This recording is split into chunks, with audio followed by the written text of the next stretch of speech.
23 नवंबर 2019 की सुबह 8 बजे महाराष्ट्र की राजनीति में तगड़ा भूचाल आया था। इसी दिन बीजेपी की तरफ से देवेंद्र फडणवीस और एनसीपी की तरफ से अजित पवार ने चाचा शरद पवार से बगावत करके सरकार बना ली थी।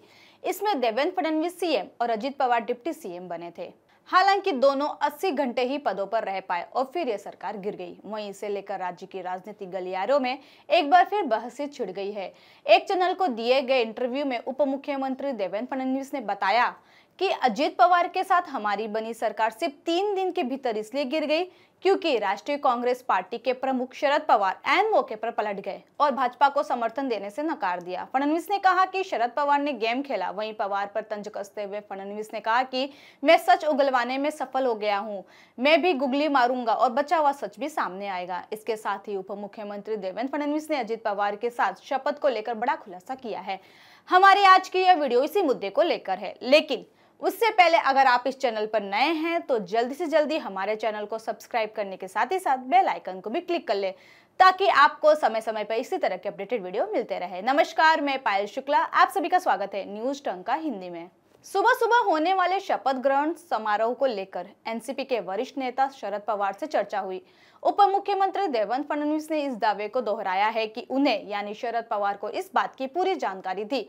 जब सरकार बनाने का फैसला हुआ तो पवार ने शिवसेना और कांग्रेस को भी अपने साथ ले लिया। जब दोनों सत्ता में थे तो उन्होंने भाजपा क्यों छोड़ी और शिवसेना का विकल्प क्यों स्वीकार किया, इसके कारण बहुत ही स्पष्ट है।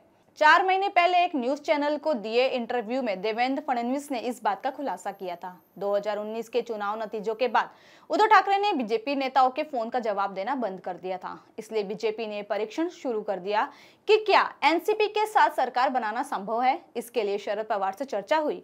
कैबिनेट के हिसाब किताब का बंटवारा तय हुआ, निगमों का आवंटन भी तय किया गया, लेकिन सही समय पर पवार पीछे हट गए। बीजेपी को अंधेरे में रखकर शिवसेना कांग्रेस ने सरकार बना ली। हाल ही में रिपब्लिक भारत को दिए गए इंटरव्यू में फडणवीस ने इस विषय पर विस्तार में बताया है। दरअसल 4 महीने पहले फडणवीस के इंटरव्यू के बाद पवार की यह प्रतिक्रिया आई थी कि अगर सुबह शपथ ग्रहण समारोह नहीं हुआ होता तो राष्ट्रपति शासन की नौबत कैसे आती, उद्धव ठाकरे मुख्यमंत्री कैसे बनते। पवार ने यह स्पष्ट कर दिया कि उद्धव ठाकरे उनकी पसंद है। हालांकि अगर पवार बीजेपी के साथ जाते तो भी ताकत वही थी, क्योंकि पवार की पार्टी मुख्यमंत्री पद का दावा नहीं करने वाली थी। यही बात शिवसेना के साथ भी होने वाला था, लेकिन यहाँ पवार ने उद्धव ठाकरे की तुलना देवेंद्र फडणवीस से कर दी। पवार जैसे मुरब्बी राजनेता ने यह कदम क्यों उठाया, इसका कारण स्पष्ट है। उन्होंने मुख्यमंत्री के रूप में देवेंद्र फडणवीस का 5 साल का कार्यकाल देखा था। इस दौरान उनकी सहयोगी पार्टी शिवसेना पर भारी पड़ गई। शिवसेना के मंत्रियों के पास ज्यादा गुंजाइश नहीं थी। फडणवीस इस तरह से शासन कर रहे थे जैसे राज्य भाजपा का हो, न कि भाजपा शिवसेना गठबंधन का। पवार ने हिसाब लगाया कि मुख्यमंत्री के तौर पर उद्धव ठाकरे को संभालने की बजाय उन्हें संभालना ज्यादा सुविधाजनक होगा। उद्धव ठाकरे के पास कोई अनुभव नहीं था, मेहनत करने का उनका स्वभाव नहीं था। इसलिए पवार ने योजना बनाई कि वे नाम मात्र के मुख्यमंत्री रहेंगे और शासन की बागडोर उनके ही हाथ यानी शरद पवार के हाथ में ही रहेगी। माविया की सत्ता में आने के बाद चीजें पवार की भविष्यवाणी के अनुसार हुई। राज्य का खजाना केवल एनसीपी विधायकों के लिए ही खोला गया। आंकड़े सामने आए कि सबसे ज्यादा फंड एनसीपी विधायकों को ही मिला था। सरकारी मशीनरी एनसीपी के पक्ष में इस कदर झुक गई कि शिवसेना के विधायक हताश हो गए। उद्धव ठाकरे से शिकायत करने के बाद भी उन्हें न्याय नहीं मिल रहा था।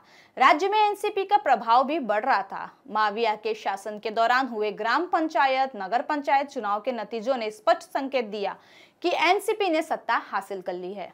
पवार का सोचा समझा गेम प्लान सफल हो जाता, लेकिन कोरोना महामारी के कारण सारे दांव पेच धरे के धरे रह गए। जब राज्य संकट में था तो ऐसे नेतृत्व की आवश्यकता थी जो दिन रात काम करे। उस दौरान उद्धव ठाकरे घर पर ही बैठे रहे। यदि माविया के नेता उनसे मिलना चाहते थे तो उन्हें उनके घर पर जाना पड़ता था। अगर पवार को दौरा करना था तो उन्हें रश्मि ठाकरे से समय लेना पड़ता था, और यही पर पवार बुरी तरह फंस गए। जिस तरह से आम लोग आंदोलित हो रहे थे उससे यह तय था कि सरकार पर असंतोष की गाज जरूर गिरेगी। प्रशासन ठप हुआ, ऐसी छवि बनाई गई कि सरकार अप्रभावी है। विपक्ष ने इस बात की आलोचना करते हुए कहा कि प्रदेश के मुख्यमंत्री घर बैठे हैं और माविया को छोड़कर भाग गए हैं। तो पवार भी परेशान हो गए थे। यह छवि बनने के बाद कि अगर मुख्यमंत्री पर हमला नहीं किया गया तो राष्ट्रीय कांग्रेस पार्टी पर भी हमला होगा। पवार ने एक समाचार चैनल को दिए इंटरव्यू में तत्कालीन मुख्यमंत्री उद्धव ठाकरे पर तोप का गोला दागा। बाद में उन्होंने अपनी आत्मकथा लोक माझे सांगाती के दूसरे भाग में बचे खुचे कसर को भी निकाल दिया। उद्धव ठाकरे को राज्य में होने वाली घटनाओं की जानकारी नहीं थी, कल क्या होगा इसकी भविष्यवाणी करने की उनमें क्षमता भी नहीं थी। उनमें राजनीतिक कौशल की कमी थी, अनुभव की कमी के कारण सब कुछ हो रहा था।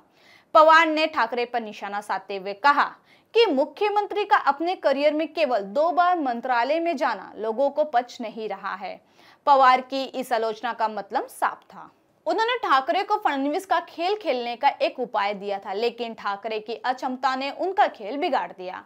पवार की पारी की बदौलत राज्य में महाविकास आघाड़ी सरकार आई, उद्धव ठाकरे मुख्यमंत्री बने, लेकिन अब यह स्पष्ट हो गया है कि शिवसेना का लाभ अस्थायी था।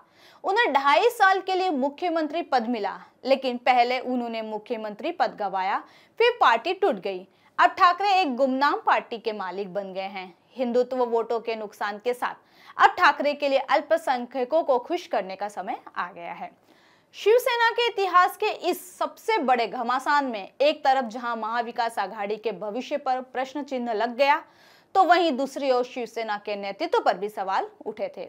उस समय पार्टी के भीतर ये भावना थी कि चीजें अपने आप खुद ठीक हो जाएगी और पार्टी में कोई समस्या नहीं है, जबकि शिवसेना का डीएनए हिंदुत्व का था। कांग्रेस से गठजोड़ कर उद्धव ठाकरे प्रो हिंदुत्व भूमिका नहीं ले रहे थे, जबकि भाजपा हिंदुत्व को लेकर शिवसेना पर हमले कर रही थी, इसलिए पार्टी संकट में आ गई। इसके अलावा शिवसेना का प्रधानमंत्री मोदी पर हमला करना, उन्हें बाहर का बताना, ये कहना कि वो महाराष्ट्र को नियंत्रण में लेना चाहते हैं, पार्टी को भारी पड़ा। देखना दिलचस्प है कि भविष्य में महाविकास आघाड़ी की सत्ता में कितना सुधार होता है। जनता इन्हें अपनाती है या रिजेक्ट करती है।